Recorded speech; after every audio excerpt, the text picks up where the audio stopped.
Baik, Assalamualaikum warahmatullahi wabarakatuh. Perkenalkan nama saya Pailani Setia. Di sini saya akan mempresentasikan paper yang kami tulis bertiga. Yang pertama oleh saya sendiri, Pailani Setia. Yang kedua oleh Muhammad Taufik Rahman.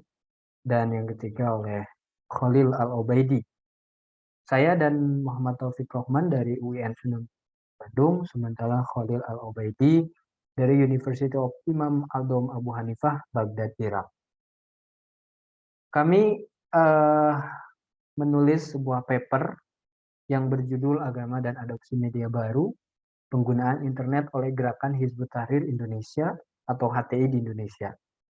Paper ini merupakan salah satu sumbangsi dari kami pada acara International Conference on Islam in Malay World ke-11 tahun 2022 di Bandung.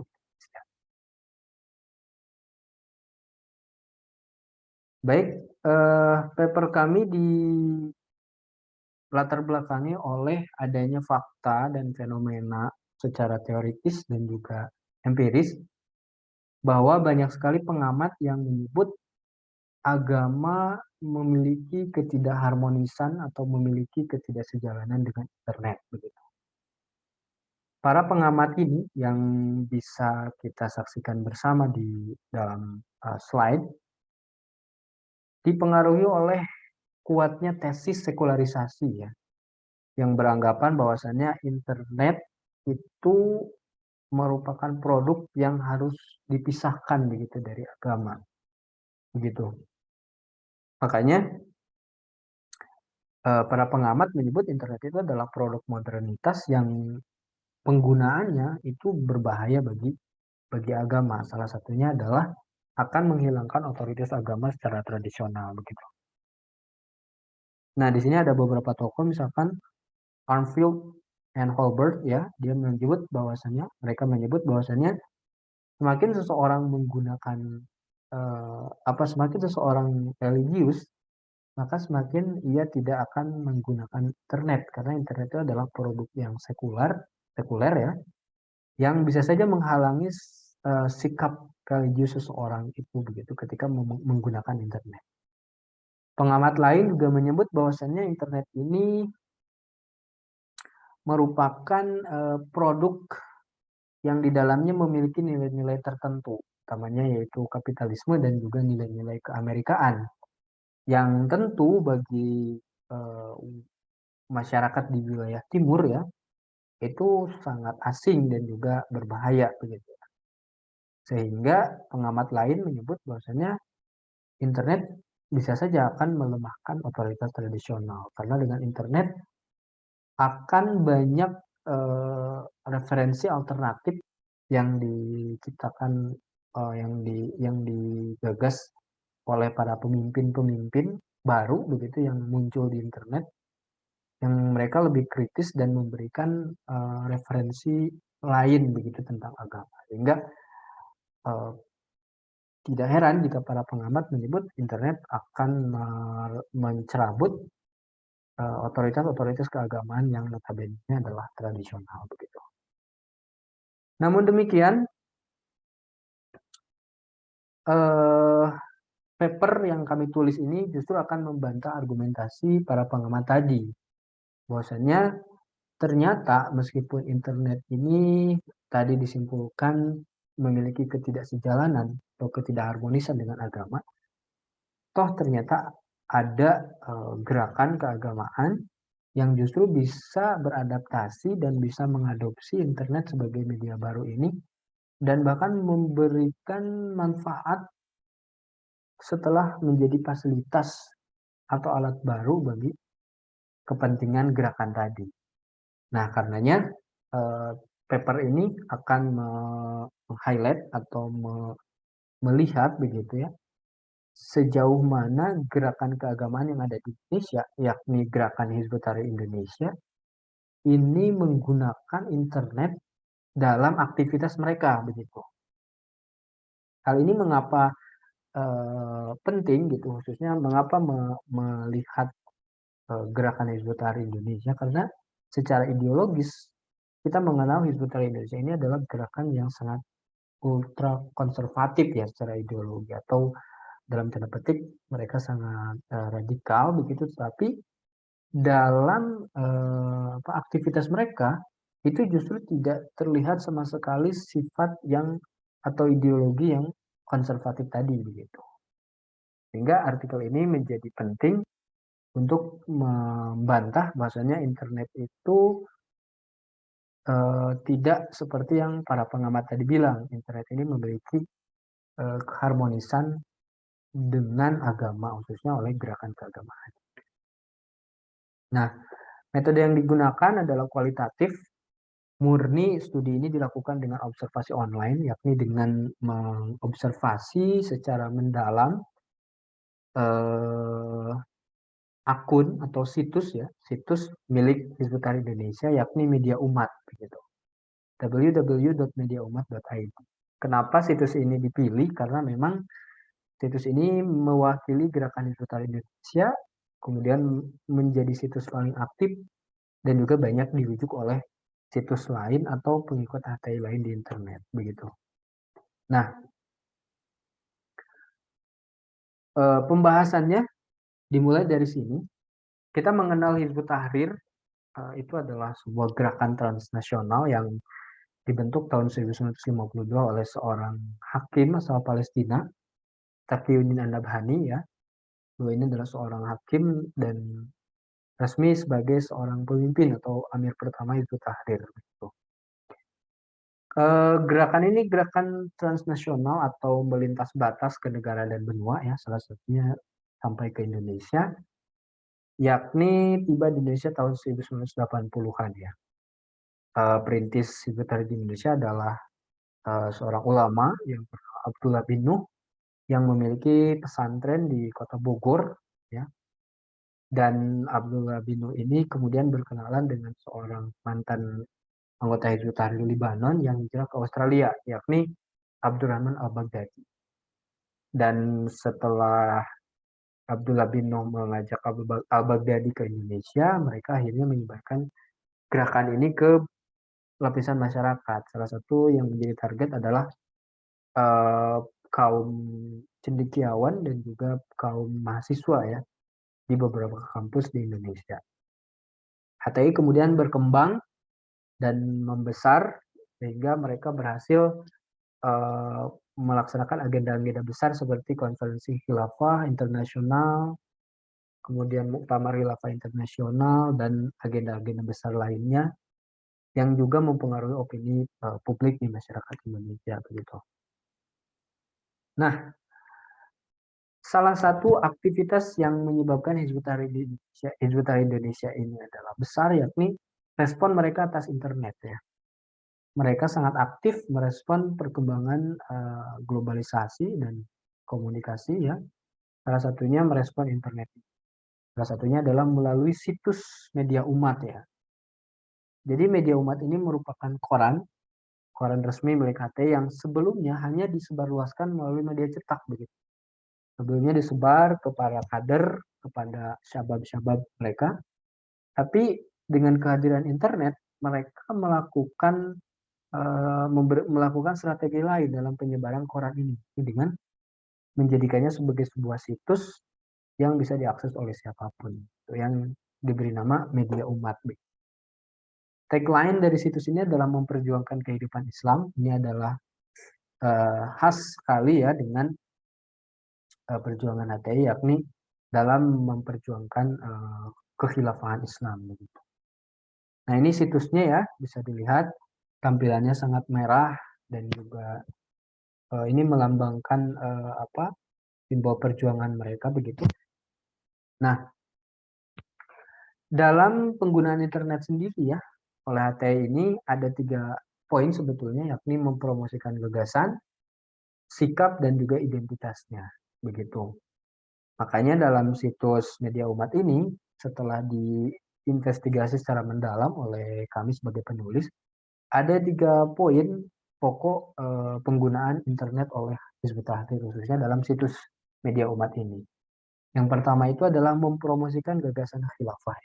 Jadi gagasan khilafah ini adalah sebuah gagasan oleh Hizbut Tahrir Indonesia yang menurutnya itu harus diterapkan begitu di seluruh dunia, termasuk di Indonesia, karena gagasan ini adalah solusi untuk untuk membuat umat Islam kembali kuat begitu, kembali berjaya, kembali berkuasa seperti pada masa Nabi dan juga para sahabat begitu.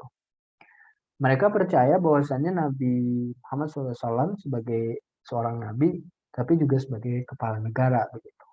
Dan konteksnya dengan kekhilafahan ini, mereka menganggap bahwasannya khilafah sebagai sebuah sistem negara itu suatu saat akan kembali tegak, akan kembali berdiri begitu, untuk meneruskan kepemimpinan yang ditinggalkan oleh Nabi Muhammad SAW. Mereka banyak mengutip pandangan-pandangan ulama seperti Imam Al-Mawardi dan sebagainya yang katanya ini khilafah ini akan tegak kembali begitu suatu saat. Yang kedua, ini yang sering digembor-gemborkan begitu tanda petik oleh HTI, yakni khilafah ini adalah berisi hukum-hukum syariah yang Islam itu dalam segala aspek kehidupan, baik dalam politik, agama, ekonomi, dan sebagainya, sehingga bisa diterapkan sebagai sebuah sistem kenegaraan. Nah, dalam konteks mempromosikan gagasan khilafah, mereka selalu dalam situsnya itu selalu membahas persoalan-persoalan yang mengaitkan dengan khilafah, seperti apakah khilafah ini masih relevan atau tidak, apakah khilafah ini ilusi atau bukan begitu. Dan mereka melawannya gitu, mengatakan bahwasanya perilaku orang-orang siapapun itu yang menyepelekan gagasan khilafah itu adalah perilaku orang-orang yang berdosa begitu.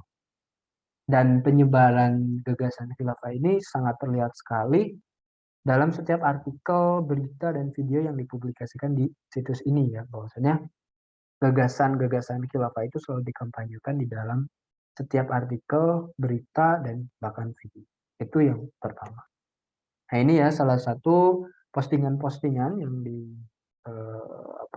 yang ada dalam situs media umat tentang khilafah tadi begitu. Yang kedua, penggunaan polemis internet. Ini penggunaan internet oleh situs media umat yang dilakukan oleh HTI, yakni dengan melakukan kontra-narasi terhadap gagasan radikalisme dan moderasi beragama. Gagasan radikalisme dan moderasi beragama seperti yang kita ketahui ini disebarluaskan oleh pemerintah ya, dalam mengantisipasi gerakan-gerakan yang radikal dan juga ingin mengganti ideologi negara begitu yang banyak dipercaya oleh masyarakat pada umumnya begitu. Nah, HTI sendiri dalam merespon gagasan radikalisme dan moderasi beragama ini itu dengan melakukan kontra narasi begitu terhadap radikalisme yang memang radikalisme ini dialamatkan kepada mereka sendiri, kepada HTI begitu. Tapi mereka juga menganggapnya gagasan itu tidak tepat dialamatkan kepada HTI. Mereka lebih cenderung menuduh bahwasannya gagasan radikalisme ini adalah gagasan yang sengaja dibuat oleh pemerintah untuk memberangus gerakan-gerakan yang kritis seperti HTI ini. Kemudian HTI juga dalam situs media umat ini melakukan kontra narasi terhadap gagasan moderasi beragama. Ini juga gagasan yang dilontarkan oleh pemerintah ya, tentang pentingnya hidup rukun, pentingnya hidup moderat dalam beragama, yang juga ditolak oleh HTI. Bahwasanya gagasan-gagasan ini itu justru disengaja dibuat itu untuk kepentingan-kepentingan neo-imperialisme dan sebagainya. Nah ini adalah dua postingan yang ada dalam situs media umat yang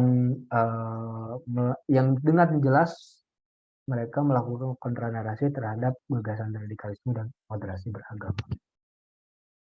Yang ketiga, HTI juga menggunakan internet ini untuk konteks yang kontekstual begitu ya, untuk hal-hal yang sifatnya kontekstual, yakni dalam merespon isu-isu kontemporer. Ya. Ini penggunaan internet oleh HTI di situs media umat yang mereka miliki, yakni dengan merespon isu-isu kontemporer. Begitu. Nah, beberapa isu seperti COVID-19 ya, ini juga banyak dikomentari oleh Indonesia di dalam situs mereka ya, yang memang ini juga sekaligus komentar mereka terhadap isu-isu lokal begitu ya. Karena di sini letak menariknya begitu dari gerakan ini. Di satu sisi mereka ini apa mengidentifikasi diri sebagai gerakan yang transnasional atau global, tapi di sisi lain mereka juga sangat peduli dengan isu-isu lokal begitu. Jadi terjadi bias apakah mereka ini organisasi yang transnasional atau mereka justru organisasi yang lokal begitu. Nah, salah satunya tadi dalam merespon isu-isu COVID-19. Nah, yang bisa terlihat di sini, ini dua postingan yang berbeda yang dilakukan oleh HTI dalam situs media umat mereka.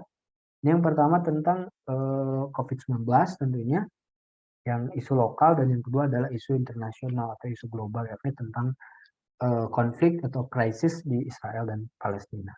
Begitu. Nah, ini fungsi internet yang digunakan oleh HTI dalam merespon isu-isu kontemporer. Begitu. Nah, terakhir simpulan dari paper ini sekali lagi ingin membantah bahwasannya internet itu ternyata tidak disharmoni begitu. Internet itu ternyata tidak tidak apa tidak seperti yang para pengamat bilang bahwasannya tidak sejalan dengan agama. Ternyata internet ini justru sejalan dengan agama. Terbukti dengan riset ini menjelaskan bahwasannya HTI bisa merespon kehadiran internet ini dengan sangat positif begitu. Mereka bisa merespon adanya internet ini untuk mempromosikan gagasan, identitas, dan sebagainya. Dan ini terbukti berhasil begitu. Nah, karenanya HTI menggunakan internet ini dalam tiga isu pokok. Yang pertama, menggunakan internet ini sebagai alat ideologis, yakni dengan mempromosikan gagasan khilafah. Yang kedua, ini menggunakan internet sebagai alat polemis ya, alat polemik untuk dalam tanda petik melawan musuh-musuh mereka begitu yang juga melemparkan isu-isu miring kepada HTI yang kemudian dilawan oleh mereka. Dan yang ketiga adalah internet memainkan peran penting dalam merespon isu-isu kontemporer, khususnya sikap mereka terhadap isu-isu yang terjadi di masyarakat kontemporer, baik dalam skala lokal maupun global. Karenanya sekali lagi temuan dalam artikel ini membuktikan bahwasannya kelompok agama sekalipun, agama yang paling konservatif sekalipun, seperti Hizbut Tahrir Indonesia ini, nyatanya bisa bertahan, bahkan bisa mengadopsi produk-produk modernitas, bisa mengadopsi produk-produk kontemporer, salah satunya dengan internet ini. HTI bisa menggunakan internet sebagai bentuk modern dalam melayani kebutuhan mereka dan kepentingan mereka. Sehingga ya tadi, meskipun mereka konservatif secara ideologis, tapi mereka modern secara teknologis. Itu saja presentasi yang bisa saya sampaikan dari paper yang kami tulis ini. Sekali lagi saya mengucapkan terima kasih. Assalamualaikum warahmatullahi wabarakatuh.